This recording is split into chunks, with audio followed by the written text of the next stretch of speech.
We sold quite a bit of real estate. Maybe I shouldn't have. Maybe I shouldn't have sold. What makes you say because that? I thought that the market was going to turn and the banks are keeping it from turning. That's what's going on right What are they doing? I mean, listen, I'm out there on the street. I'm dealing with brokers. I'm at properties. I know. I really know. I'm not just talking out of my like a lot of people. I'm out there doing it. And all the big shots and all the people that thought they were so brilliant that overpaid during COVID in 20, 21, 22, 23, they're getting screwed now because they didn't know what they were doing. Okay. Typically, these types of properties don't have long-term financing on them. Mm-hmm. So they all locked in at their little 3% rate.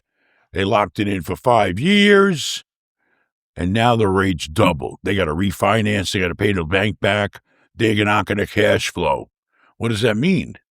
That means that the loans that the bank made are no longer at the same value they were when they made the loan. Why? Because the property can't cash flow double interest rate. It's simple. And listen, I deal with sellers every day that are just ready to throw the keys and walk away from millions of dollars in equity investment that they had. And a lot of them pool people together, okay, with your syndicates and raising money and all that.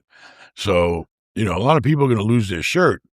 But the banks loan too much money. Not only the buyer, the own people that bought property are going to lose, the banks have to lose. Why? Because the property ain't worth it. And a lot of these places, these people shouldn't have bought real estate to begin with. Because when I go out there, because they were bleeding, they're not operating properly. So therefore, the property deteriorates. It's not being managed properly because they don't have the experience, or they hired a management company, and the management company don't care. They have no skin in the game.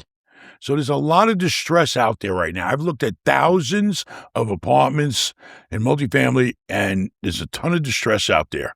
So what are the banks doing right now to prevent the collapse from happening then? They're on the fence. They need to get off the fence and realize this loan is not worth what we loaned on it. But they don't want to do that. They don't want to admit it. They don't want to realize it. They've all been praying and delaying, praying rates are going to come down. Okay, keep delaying, but now it's at the point where the sellers or the owners have let the properties go because they don't really know what they're doing. So they're just letting it go to the bank. Interest rates have now, what happens is when your time runs out on a loan, you have a fixed rate for so many years. All right, well, when the fixed rate period is up, it goes to today's rate. They can't handle that. Okay, so the banks are just trying to work with them. But there's nothing to work with. Couldn't they just delay a little bit? Delay. They've been delaying. They've been delaying for years now. But it sounds like they're still delaying. It sounds like they're just delaying another 6 months, another year. A lot of sellers aren't even paying now. They just threw their hands up. Because a lot of them, they bought these properties. They realize that they're not equipped to rehab it. They don't do a proper budget. They don't know what they're doing. Too many people have gotten into real estate now that don't know what they're doing. And then what they're doing is they're pooling a bunch of money together, okay, which is even worse because now you got, all these investors and 10 different owners, and it's a mess. So there's a lot of real estate in the market right now that's distressed. And the sellers are ready to just walk away. Hopefully, a lot of them are personally guaranteed. That's not good. The ones that are not personally guaranteed, they'll just walk away. But the banks have to get it in their head, get this off our books. But they don't want to do that. You know why? Because if it gets out, then the value of the stock will go down in that bank. Why? Because the bank is only worth the value of the loans. So you're saying a lot of these properties are completely underwater. It's not like they just wiped out the equity. They owe more. They're all over the board. I've looked at properties that are barely keeping their head above water. I've looked at properties underwater. I've looked at properties that are drowned. I looked at 200 apartments the other day, empty. The guy just called me on the phone. You witnessed it. He just told me, I got this 304-unit building for you. It's 20% occupied. Oh, and then in Florida, a lot of people got hit by the last storm. Flood coverage is not much if they had flood coverage. So now they're sitting here. I looked at 16-story building the other day shut down. Right here, 20 minutes from here. I looked at hotels on the beach shut down. Why? Because the flood kicked their ass, and now they need all this money pumped back into it. Some of them have been shut down by the city. They got red tags on them. And somebody needs to come in with major capital and put the place back in shape. But in order to do that, you have to buy it right. And the banks have to realize, listen, we screwed up. Things happen in life. Okay, the flood came, interest rates are up. These are all things that cause major distress. They got to realize it. They got to just cut their losses and move on. And then we're just waiting for them to finally do it. We're starting to see a little, but not a lot. So are you getting good deals now? I'm getting a lot of deals where the sellers are cooperating. They're a little walk. But now we have to go to the bank. We got to go to the bank and say, listen, you got to do a short sale. You got to do a short sale, or, you got to take a loss. If you don't take a loss, you're going to be sitting here with a property that's going to keep deteriorating, and there's no future except going down the toilet. So what are your predictions then? How will this sort itself out? I mean, sooner or later, the only solution is the banks have to say, okay, these are our troubled assets. Let's get them off our books and move on. How could you be wrong? Like, what would need to happen? It's happened many times in history. So there's no way that there's any other alternative solution. I can't think of any other possible way, except it's all about cost basis. Okay, you got to have a good cost basis when you go into a deal, and then prepare for all the rehab that needed, and you got to bring up the operating. Okay, especially the places heavily vacated. I mean, the numbers got to work for an investor. Why would an investor go in and overpay for something and not make any money? It makes no sense. So the reason that you have this $70 million right now that you have to spend is because the 1031. I don't have $70 million to spend. I only got. Well, I guess now because, you 50, bought the Tesla dealership, the private school. I just sold a Harley-Davidson dealership yesterday. 5760, right? Close. So you have $60 million-ish to spend? That's correct. And the reason you have this is because you sold a bunch of sold some major assets that I didn't see. I felt like I got to the point where it was the best that I could do with these properties. And I thought, which I was wrong, that the banks would be more encouraged to play ball right now, and they haven't. So do you think that it was a mistake then to sell the properties? Some of them, yeah. Some of them I should have held. But I was also kind of worried about the future of some of those properties. Okay. Why did I sell a Harley-Davidson dealership yesterday? Why? Sales are down, right? I believe so. And also, I felt like this. I try to use common sense. In my growing up, Harleys were really a big thing with guys that are now today, 50s, 60s. After 60, you ain't riding no bike much anymore. And I felt like all the new generation, the new money, wants the, fast race rockets. They want a different type of bike. I think the old Harley style, except the police still use them, I think.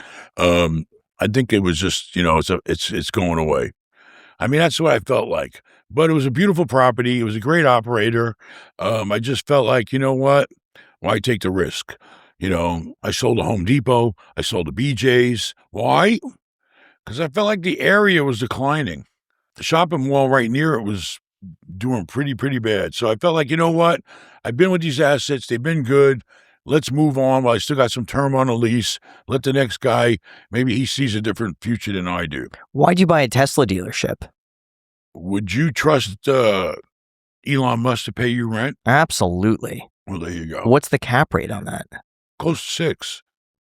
Yeah, a hair under 6. So I was pretty happy with that. And it was brand new.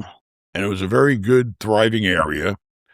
And I felt good about it. When I got there, I looked around, I checked it out.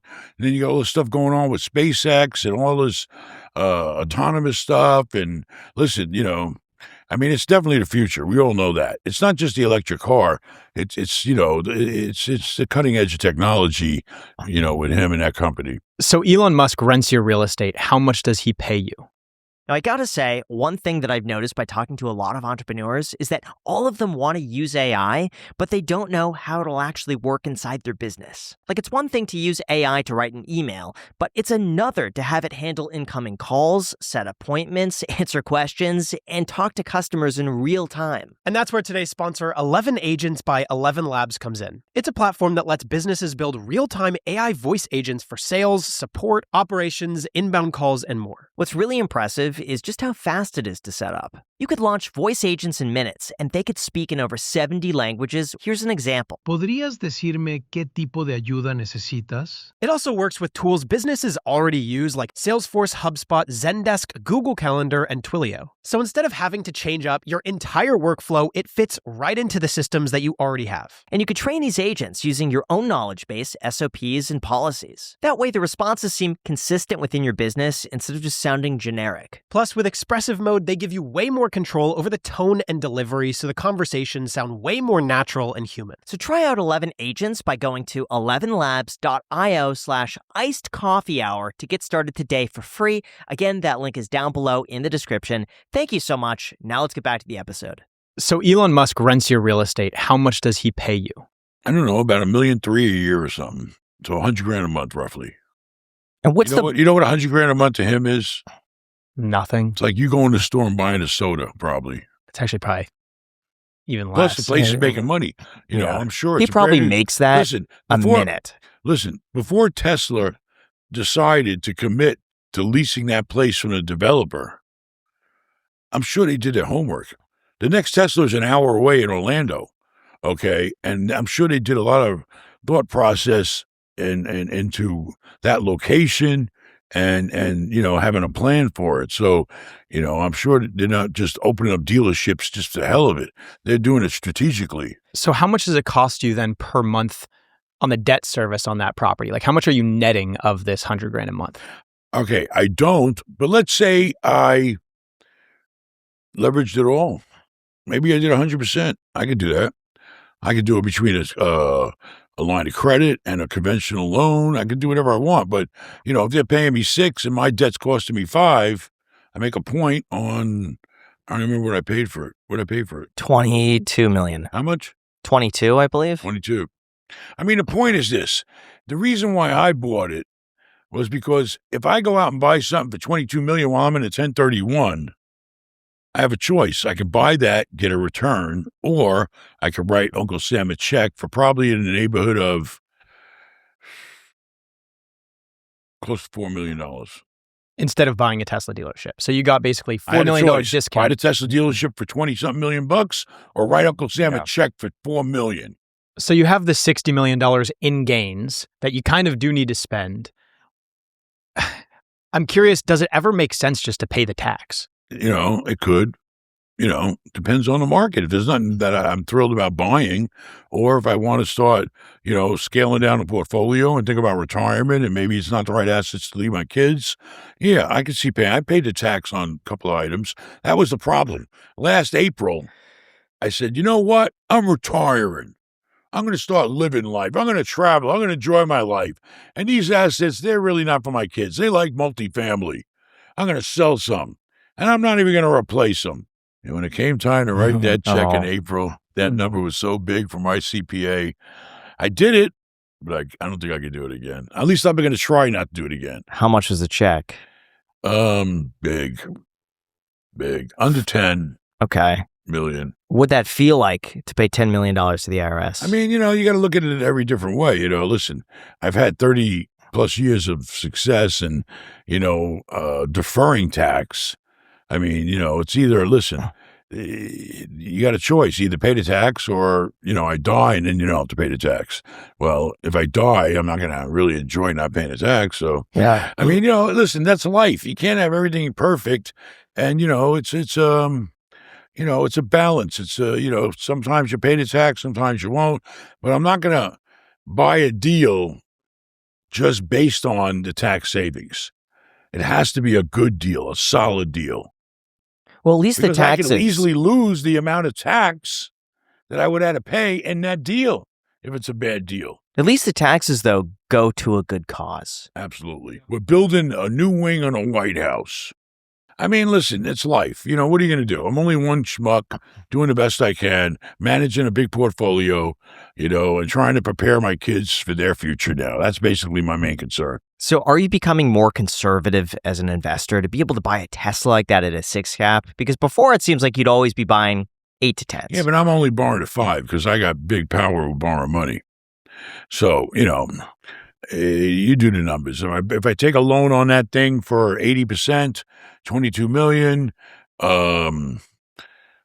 let's see, what's that, a $20 million loan or something like that, or $18 million loan? So I'll get the spread of the $4 million, making a point off the bank, plus I got my $4 million that's getting me to 6%. It works out to be a good return. How do you borrow at 5%? Because I have relationships and I'm no risk. Once you show the bank you're no risk, okay, you're doing them a favor. I'm doing them a favor by borrowing their money because I'm no risk. So, of course, they got to give me the best rate, the best terms. How much do you have to put down? I mean, typically I can easily do loans at 80%. But, that's because it's me. Plus, the bank, sees my assets. They might have my assets within their bank, within their brokerage arm. It's a lot of, strings attached to that, but it's about relationship and proving to the bank that they can, there's just no question of any risk in giving me a loan.